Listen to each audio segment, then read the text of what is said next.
é uma nova operação secreta dos ucranianos. O nome dela é Operação Drone também. O objetivo é destruir as posições dos operadores de drones russos.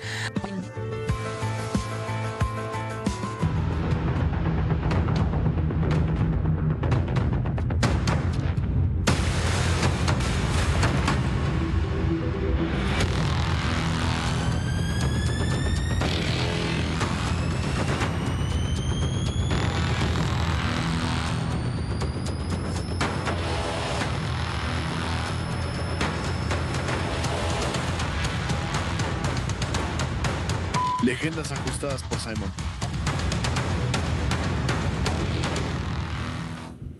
Xavier Teitelman, Pierre Servan, Margot, boa noite. Vocês são os melhores para me acompanhar hoje.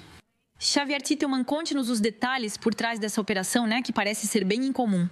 Surpreende a multiplicidade dos equipamentos em uso.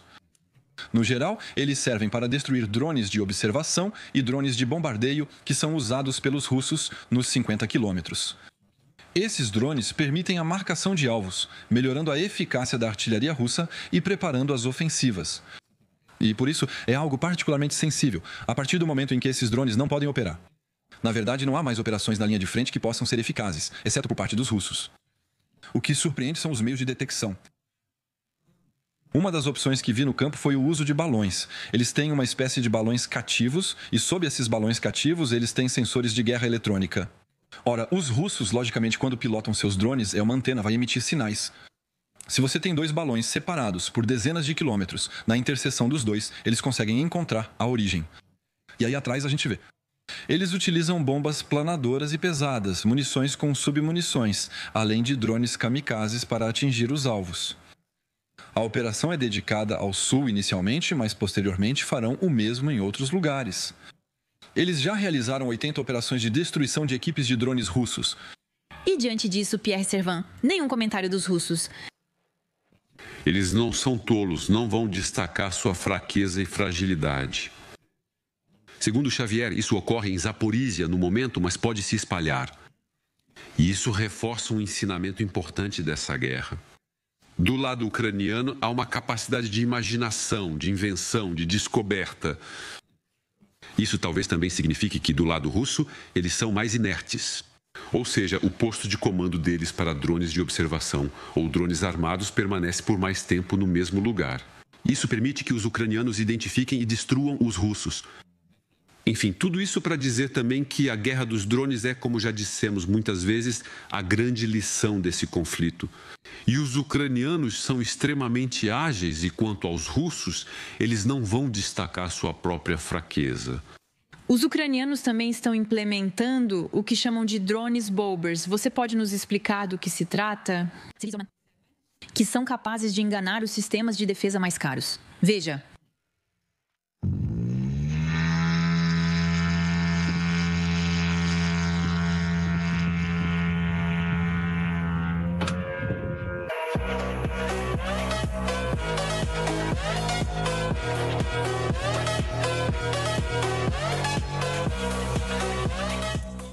Xavier Teitelman, até onde esses drones podem ir? E eles funcionam sozinhos ou em coordenação com outros drones?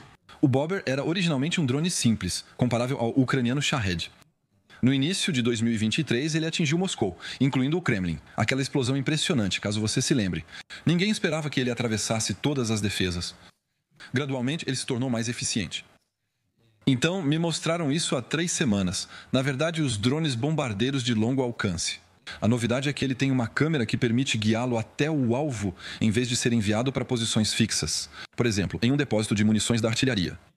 Agora podemos pilotá-lo e ele destruiu helicópteros, radares e sistemas de defesa. Nada muito caro, digamos assim, mas além disso, para garantir que ele realmente atinja o alvo. Eles têm um drone chamado Chaika, que é um drone que vai servir de alvo. E isso é algo que vi pela primeira vez, é uma foto pessoal. É um drone que custa apenas 500 euros e alcança 750 quilômetros. É o mais barato em relação ao quilômetro que ele oferece, 500 euros. Ou seja, o motor é um motor de cortador de grama rotativo. Eles compram isso na loja de jardinagem da esquina, mas na verdade a gente adquire essas peças no Laurent Merlin, não vou citar outras marcas. Este é o motorzinho mais simples que existe. E, no geral, esses drones aí, eles vão cobri-los com alumínio. Aí, isso faz um grande eco.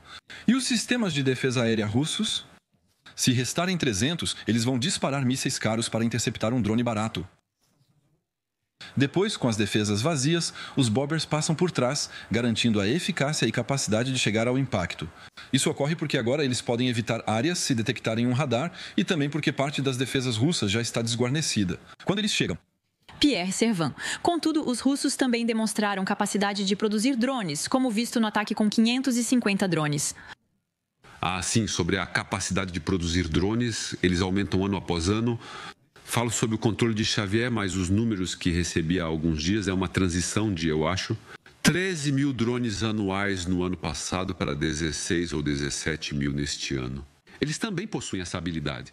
Os ucranianos, assim como os russos, implementaram drones guiados por fio para não serem bloqueados pelo adversário. O interessante aqui é a presença de drones Leor, que criam ecos para enganar a defesa adversária. Então, ainda estamos um pouco naquela batalha clássica entre o escudo e a espada desde os primórdios dos tempos.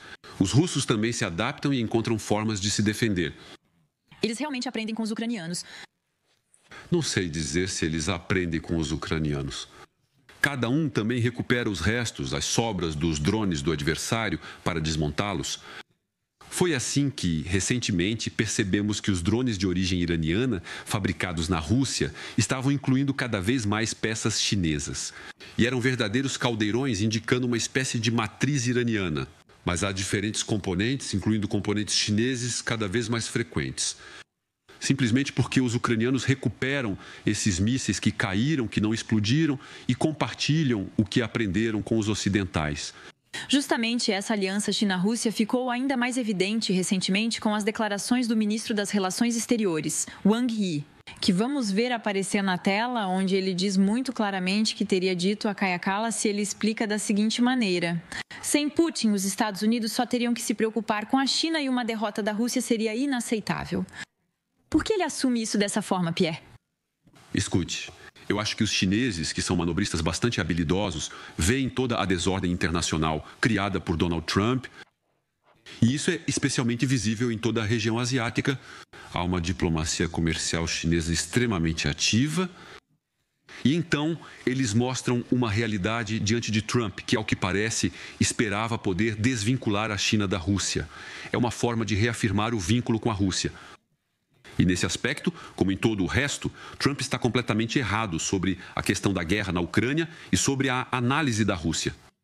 Não só a Rússia não vai se afastar da China, e aí é também uma forma de dizer que existe essa aliança, a importância do parceiro chinês. Mas o que é importante é que, desde a última reeleição fraudulenta de Putin, as mudanças ministeriais no Kremlin colocaram no poder o que chamamos de pequineses. Ou seja, os partidários do vínculo, da fraternidade, da aliança estratégica com a China estão nos postos de comando ao redor de Putin. E há uma verdadeira visão sobre o eixo asiático por parte da Rússia. Trump pode tentar o quanto quiser para conseguir os dois, pois eles estão realmente unidos. Então, isso também é um elemento adicional de erro na análise da equipe de Trump sobre as possibilidades de separação. E então os responsáveis chineses mostram isso tranquilamente. Ainda mais porque os chineses, eles também inovam no setor de drones com, por exemplo, esse novo aparelho. Olhem só. Tem um robô que se assemelha a um mosquito em mãos? Robôs biônicos em miniatura como este são ideais para reconhecimento de informações e missões especiais no campo de batalha. O drone mosquito é inovador em que aspectos, Xavier Teitelman? De fato, muitas análises afirmam que sim, é menor e extraordinariamente eficiente. Por outro lado, ele é tão pequeno que não tem. Com uma rajada de vento, ele não consegue subir contra o vento. Então, quando eles falam no campo de batalha, é realmente o micro drone, nanodrone, adaptado ao ambiente urbano. Entrar por uma janela, ver se tem alguém dentro e sem ser detectado, sem fazer o barulho que os drones tradicionais fazem. Isso é realmente uma vantagem que eles têm, porém os combates urbanos se tornaram extremamente raros. Objetivamente, é mais nos arredores, e isso será útil se eles quiserem fazer reconhecimento sobre a própria população, ou aqui, entrar em uma reunião. Talvez mais para espionagem do que para um campo de guerra por enquanto. Pierre. Sim, então eles não estão muito avançados, os europeus. As forças especiais europeias e americanas têm drones mais do tamanho de uma libélula, com uma capacidade maior. O que permite realmente fazer espionagem e contra-terrorismo. Quando se sabe que uma reunião vai acontecer, isso permite inserir um sensor que tem uma autonomia relativamente baixa, mas que possibilita obter informações e entrar em um espaço comum. Então, isso eu conheço há, eu diria, uns 15 anos. Contudo, os chineses apresentam isso como uma grande inovação. O ritmo de produção preocupa tanto os chineses quanto os russos. E isso preocupa até o topo da OTAN, pois veja o que disse Mark Rutte. Ele diz muito claramente que a Rússia está se reconstruindo em um ritmo e velocidade sem precedentes na história moderna. Agora, ela produz 3 vezes mais munições em 3 meses do que toda a OTAN em 1 ano. Há algo bastante claro mesmo assim. Ou seja, dos regimes autoritários não têm as mesmas práticas, não têm leis trabalhistas como as nossas democracias ocidentais. Mas mesmo assim, há um ritmo de produção que vai crescendo. Existe alguma maneira de combater isso de alguma forma, Pierre? Então não podemos combater isso diretamente. Seria necessário organizar operações de sabotagem para destruir as fábricas russas. Então isso não está em pauta no momento. 2 reflexões. Primeiro, você está certo.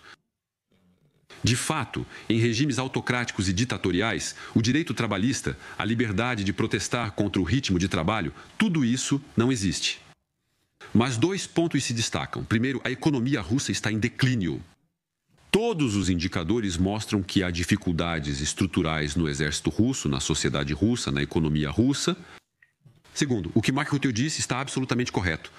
O que me chama a atenção, após quase 3 anos e meio de guerra, é que vocês mantiveram comunicações regulares com o Kremlin. Sobre o último tanque extraordinário, o foguete Aurishnik, normalmente destinado a carregar uma arma nuclear, foi disparado pelos russos uma vez sem carga. Para mostrar, mas em 3 anos e meio, nenhum equipamento muito sofisticado, capaz de fazer a diferença no campo de batalha, saiu das fábricas russas. Você concorda, Xavier Titelman? Sim, exatamente. Eles não estão competindo em tecnologia, o que permite fazer produtos de baixo custo. E, de fato, é isso que permite resistir na linha de frente. Contudo, isso não lhes dá força suficiente para dominar e avançar na Ucrânia. Porém, é necessário ter clareza. Os russos produzem cerca de 150 Shahed, ou seja, drones kamikaze de longo alcance por dia e um pouco menos de 10 mil drones de pequeno porte por dia. Os ucranianos fazem praticamente a mesma coisa. Então, quando dizem que a OTAN está atrasada, sim, porque não estamos em guerra, não fizemos o esforço e nem estamos nos preparando, no dia em que nos prepararmos ou no dia em que os russos atacarem a Estônia, não teremos o equipamento. Talvez tenhamos que pedir aos ucranianos para continuarem produzindo para nós, da OTAN, mesmo após 3 anos observando sua luta sem o devido esforço de nossa parte. Esse é o problema, né? Quando falamos só da OTAN, na verdade devemos falar do bloco dos aliados.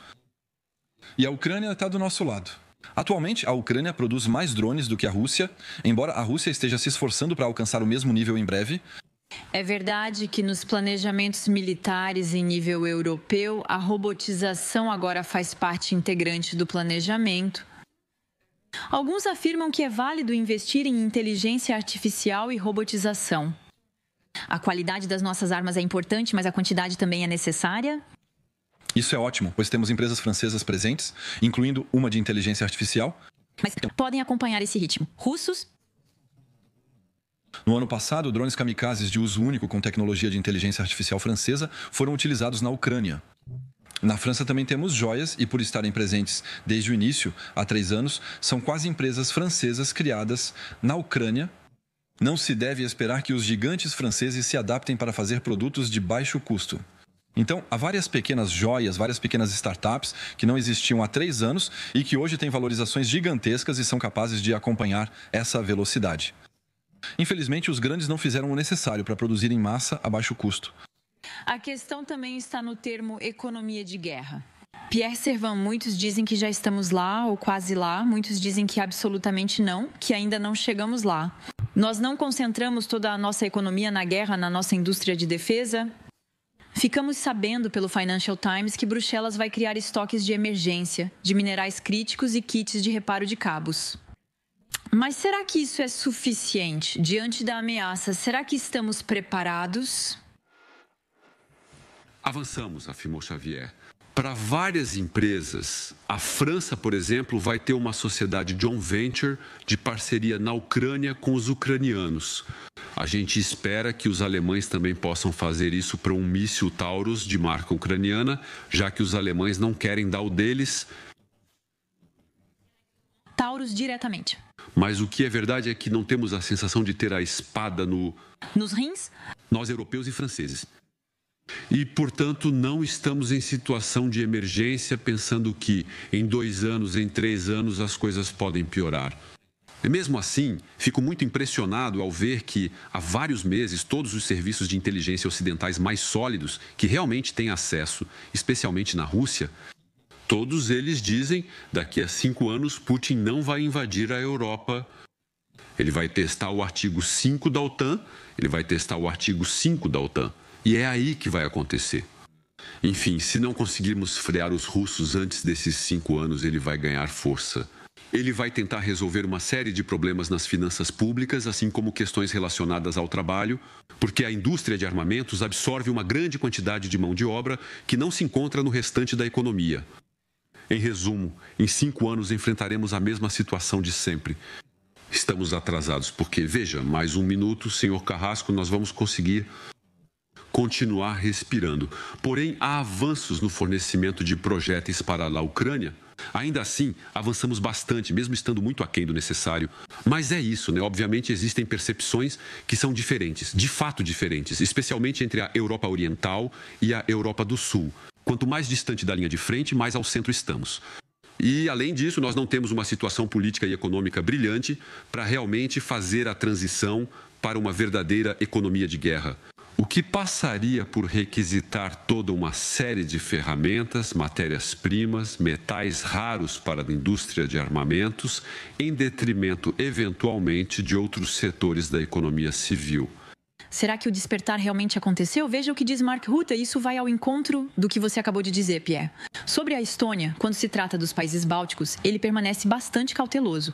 Putin não atacará sim na Estônia hoje, mas ele poderia fazê-lo em 5 ou 7 anos. É aproximadamente o prazo que você citou. Sem acordo, sinceramente... Isso está em todas as anotações. Dos serviços de inteligência ocidentais, desde... Há meses, todos repetem o mesmo. Eles dizem isso. Não colocar uma ameaça muito clara. Ou seja, na verdade, há mais urgência em falar. De 5 a 7 anos, será que vamos ter um despertar dentro das sociedades europeias? É preciso, porque, mais uma vez, os líderes europeus sabem disso. Eles têm esses elementos. Não que a Rússia vá atacar a Europa, mas a frase nos documentos é que ela vai testar o artigo 5, ela vai testar o artigo 5. Ou seja, vê como se nós somos, de fato, um tigre de papel. Porque, no final das contas, Donald Trump terá, mesmo que em 5 anos, ele não esteja mais no poder. Mas terá esvaziado um pouco a cláusula dos mosqueteiros. Um por todos, todos por um. Putin pode ser tentado a avançar suas peças na Moldávia e na Geórgia. E isso pode acontecer mais cedo do que o esperado. Então, diante dessa urgência, os responsáveis europeus devem se preparar para isso. E eu termino nesse ponto. O mais importante é o apoio à Ucrânia, ou seja, a Ucrânia é a nossa ponta de lança, né? A nossa cabeça de ponte. E então, a primeira urgência, eu não paro de repetir, é proteger uma parte do céu ucraniano, atacando a partir da Polônia, dos países bálticos, etc. Todos os vetores que ameaçam o céu no oeste da Ucrânia, é necessário atingi-los e interceptá-los. Precisamos parar de temer Putin e admitir que isso é uma entrada em guerra. Estamos em guerra contra o regime de Putin. É preciso dizer isso. Ele já não está testando o artigo 5 quando vemos o que está acontecendo, por exemplo, na fronteira com a Finlândia? Ou seja, há testes, como vemos também no Mar Báltico. Já não existe um teste que já está acontecendo? É por isso que eu falava de urgência. Será que são mesmo 5 ou 7 anos, considerando as manobras que já estão acontecendo? Os poloneses, inclusive, falam mais em 2 a 3 anos. Na verdade, são 2 ou 3 anos após um cessar-fogo na Ucrânia, quando ocorre esse acúmulo de manobras. Com 800 mil soldados, 5 mil blindados e 20 mil mísseis, isso ocorre de 2 a 3 anos após um cessar-fogo. Para eles, isso basta não apenas para testar, mas possivelmente atacar a Lituânia para se unir a Kaliningrado. Esse medo nos faz observar um ao outro há 3 anos.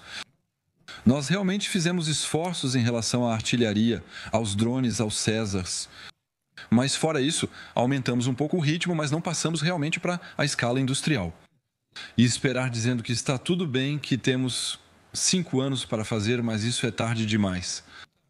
E nosso posicionamento político, a falta de coragem política hoje, muito claramente, é criminosa.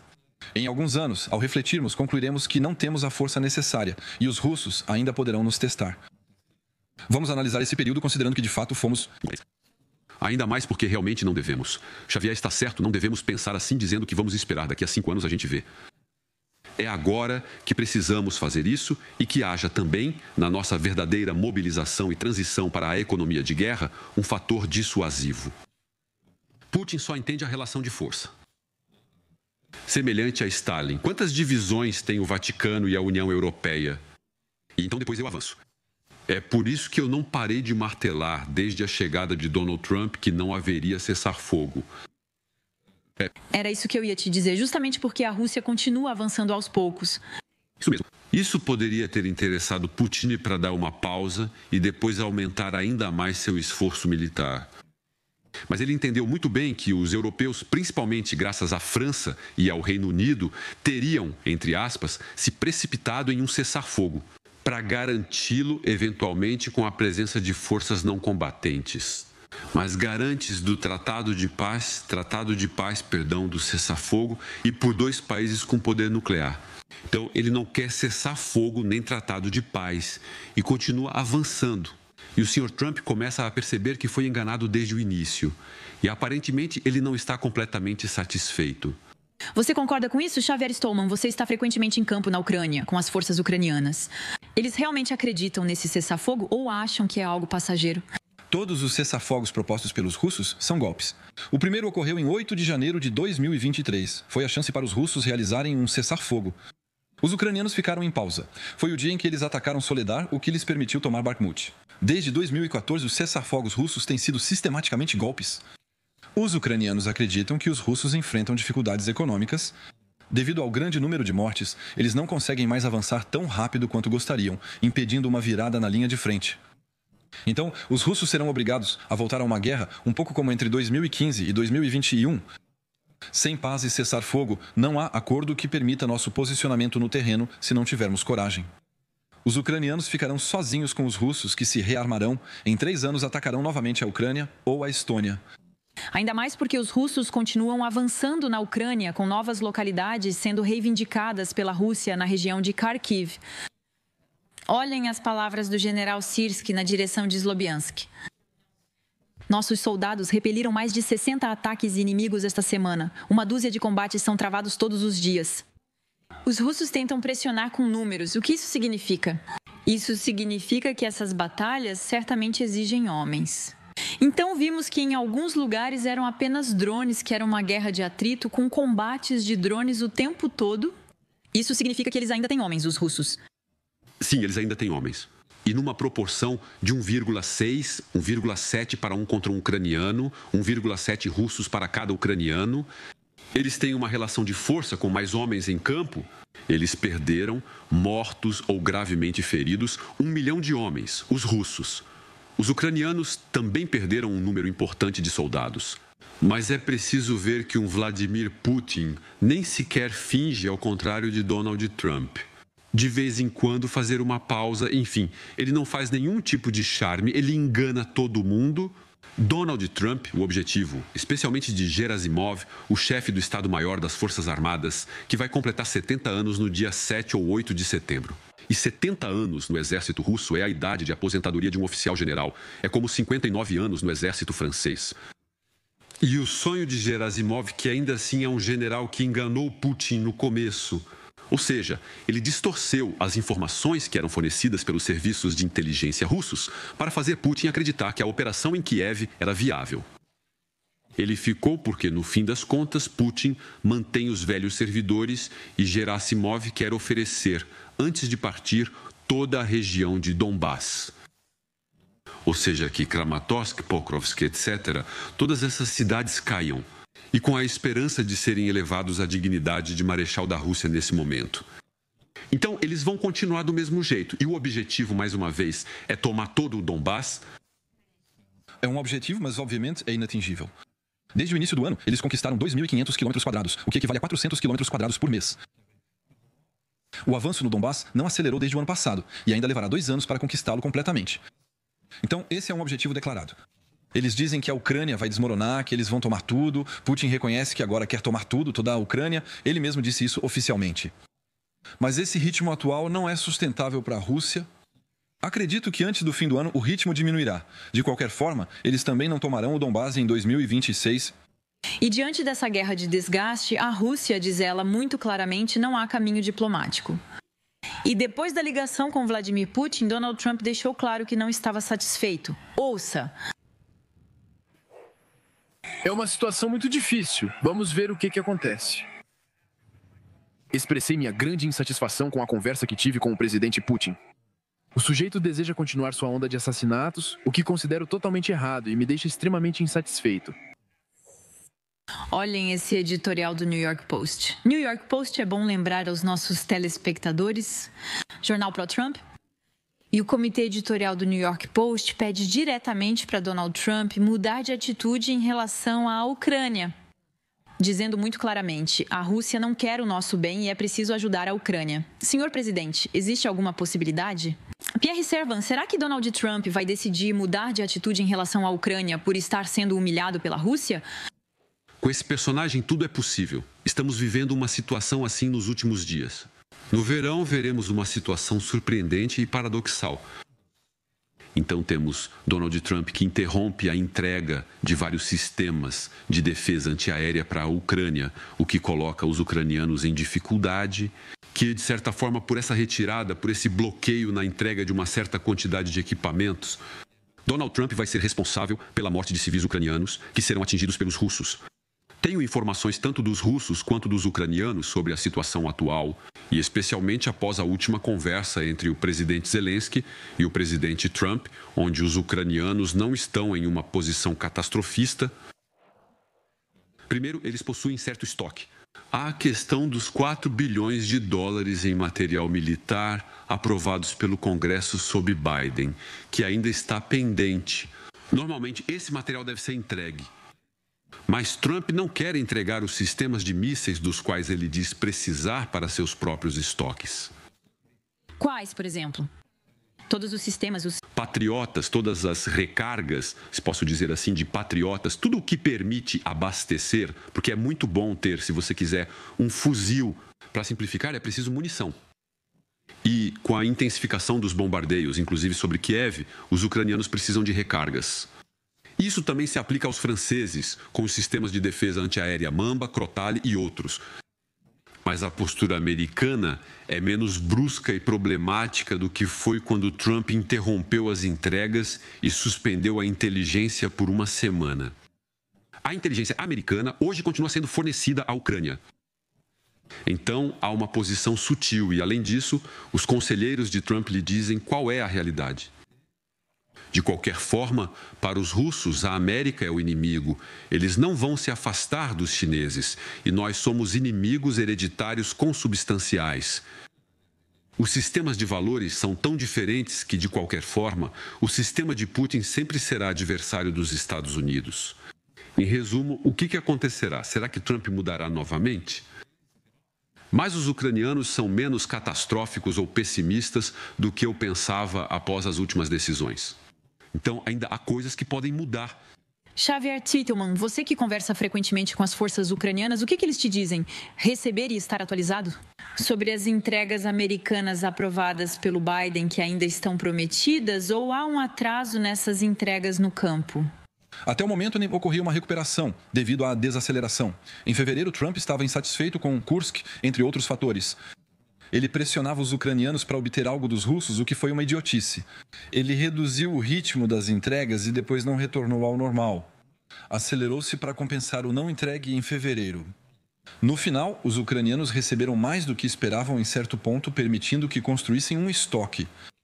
Por outro lado, as dezenas de mísseis e os 5.000 projéteis bloqueados na semana passada deveriam ter chegado. Cada projétil a menos é claramente uma dificuldade a mais. No entanto, os ucranianos possuem uma reserva estratégica maior do que o esperado. Ou seja, há homens por trás, há tropas disponíveis, há uma massa de manobras operacionais pronta para suportar um choque, porque eles realmente esperavam um choque por parte da Rússia, a ofensiva do mês de junho. Houve um assalto em Sumy, eles não conseguiram avançar mais, praticamente não avançaram. Os ucranianos esperavam um novo ataque durante o verão, mas inicialmente isso não ocorrerá. Do ponto de vista deles, têm reservas, mas não o suficiente para uma contraofensiva, porém não estão em uma situação crítica. Você estava falando sobre a base industrial dos americanos. É verdade que nos questionamos sobre isso, Pierre Servan. Muitos jornais americanos disseram que os Estados Unidos estão com falta de estoques atualmente. Lembro-me que na minha última visita à Casa Branca, durante o governo Biden, Jake Sullivan, o conselheiro de Segurança Nacional, fez um briefing para todos os jornalistas. Ele já havia dito há 4 anos que havia um problema de estoque. É surpreendente que a polícia da maior potência mundial enfrente problemas de estoque, mas é a realidade. Certo. Voltando um pouco mais no tempo, lembro-me da minha última estadia no Afeganistão, em 2011. Já naquela época, os americanos tinham ordens para não fazer mais do que faziam antes, ou seja, atirar.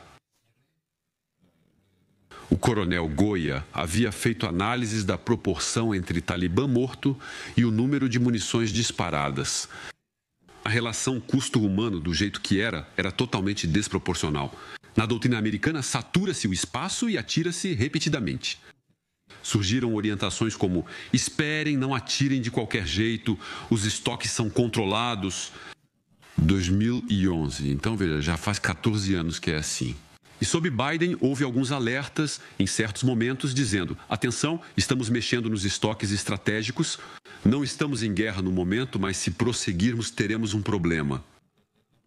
Então, na postura de Donald Trump, há uma parte que é relativamente legítima e outra que não é, no sentido de que a Ucrânia não é vital para ele. A não ser que, em relação ao sentimento que ele pode ter de ser desafiado por Putin, naquele momento ele fique tenso e mude de posição. A França pode assumir esse papel, Xavier? Se escolhermos, temos um sistema equivalente ou superior ao Patriot, chamado Mamba Santé, capaz de interceptar até mísseis hipersônicos. Quizá quantos nós entregamos? Não acho que multiplicamos nossa produção por 10, sendo que em 3 anos poderíamos ter nos esforçado muito mais. Tecnicamente, nós sabemos fazer, mas faltam recursos, como dissemos anteriormente. Não adotamos uma economia de guerra, o que nos impede de ter os recursos materiais para substituir os americanos, apesar de termos a tecnologia necessária. Se tivéssemos conseguido nos coordenar na Europa e liberado esses 80 bilhões em 2022 hoje, poderíamos substituir os americanos totalmente. Infelizmente, não fizemos isso. Qual é o papel da França no cenário internacional sobre esse assunto? Esse é o foco da nossa reportagem de hoje à noite.